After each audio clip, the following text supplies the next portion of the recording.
God, what is she doing here?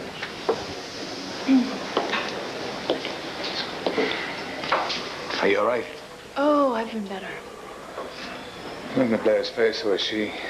She probably doesn't even know I even called you to testify. Let me tell her.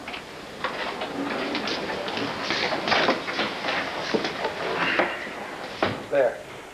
Hello, Patrick. Hey. I thought you should know that Todd has subpoenaed Margaret to testify for him.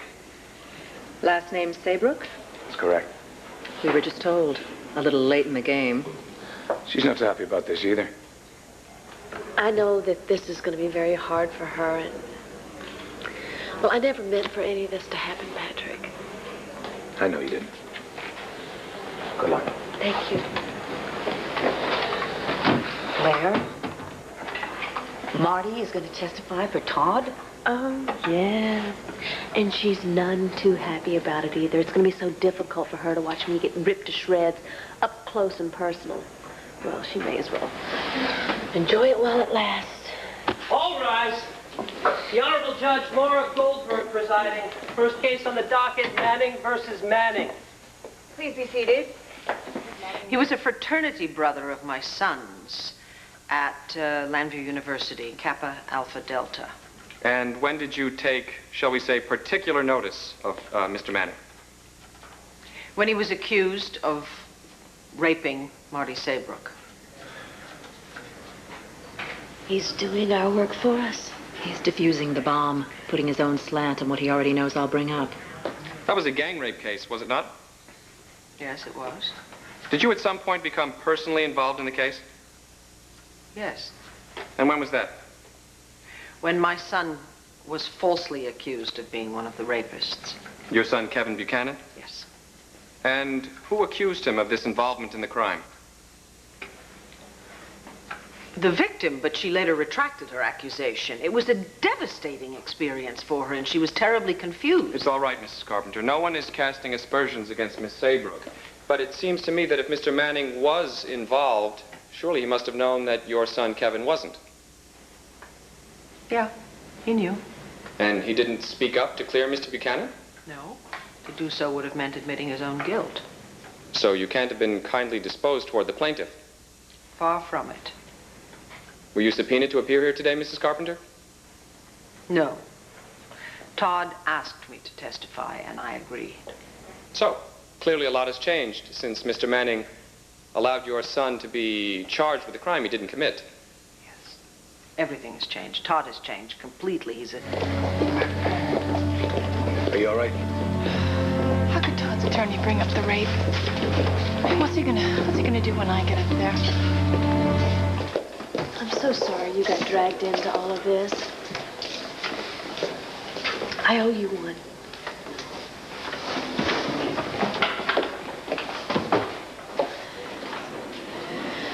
Don't feel you have to pull any punches when it comes to cross-examining Marty Saybrook. As far as I'm concerned, you can run her over with a Mack truck. All rise.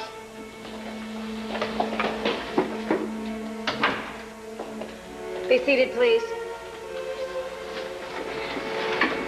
Mr. Freeman, your next witness, please. We call Margaret Saybrook.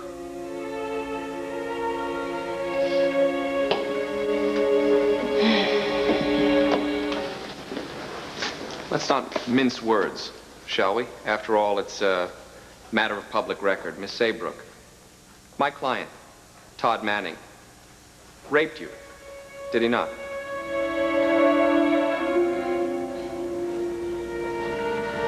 Yes, he did. Anyone here in this room would understand the terrible rage you must have felt toward Mr. Manning. After all, an attack of this kind, a rape, whether or not you were drunk, whether or not he was drunk. No, he knew exactly what he was doing. Of course. In your eyes, he must have been a complete monster.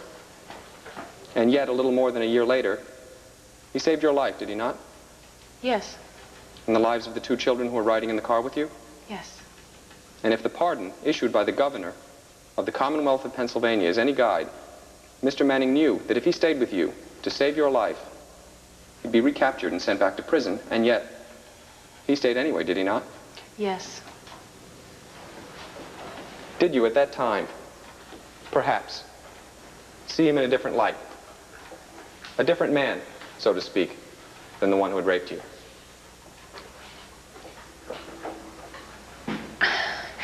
What Mr. Manning did took courage. And as I told him then, I was very grateful. But you didn't forgive him for the rape. I have tried to forgive him for that. And yet there came a time when Mr. Manning was unjustly accused of rape. In fact, risked his life to capture the real rapist. Was badly wounded and needed blood for an emergency transfusion. Isn't that true? Yes. You and he share the same rather unusual blood type, do you not? Yes. And did you give him your blood? Yes. So you saved the life of your rapist?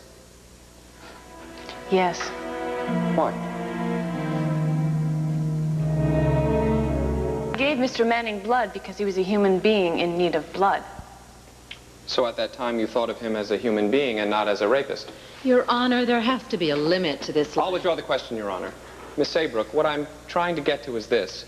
When you gave him your blood to save his life, just as he had given up his freedom to save yours, didn't you feel that Mr. Manning had done something to earn your respect? That he'd changed, and now he merited the saving of his life? I never said that Mr. Manning hadn't done things to try and change. He tried. To turn his life around? I suppose you could say that.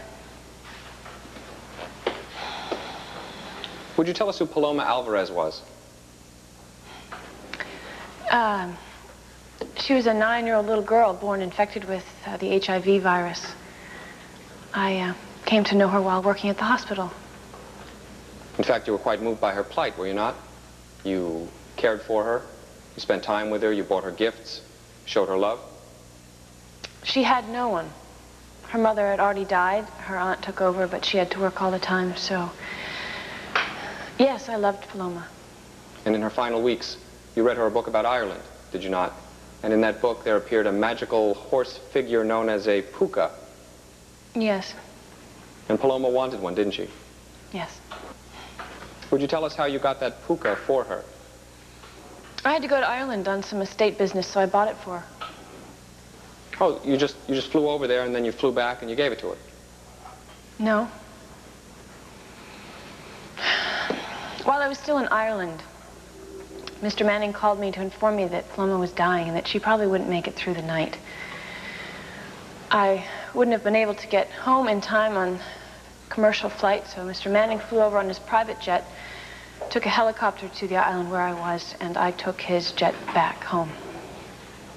My goodness. He did all of that for a little girl who was not his own daughter. And then to get so involved with you, Miss Saybrook, a woman who he knew would never forgive him for what he had done to her. That's rather extraordinary, wouldn't you say? Yes, I suppose you could say that. In fact, Todd is very good with children, isn't he? I guess so. And indeed, this action he took, flying to Ireland to help you, came at a very significant time in his life, did it not? Yes. He flew to Ireland the day after his wedding. Gave up his honeymoon to help you. And while in Ireland, there came a time when you asked for another favor, didn't there? Yes. And he did that favor for you, didn't he? Yes. And in fact, because he did it, he was shot in the back several times, his body put in a car, and pushed off a cliff. He was lucky to recover it all, and when he did, he had lost a year of his life. So let me see if I have all this straight. He saved your life. You gave him blood to save his. He gave up his honeymoon to fly to Ireland to help you help a dying child, and then nearly dies himself doing one last favor for you. Wouldn't you say that shows a man who has changed, one who is quite different from the man who attacked you? I guess he's changed. Thank you. Oh, one last thing. The little girl, Paloma. Did you get back in time with her magical horse from Ireland? Yes, I did. She died holding on to it. No further questions, Your Honor.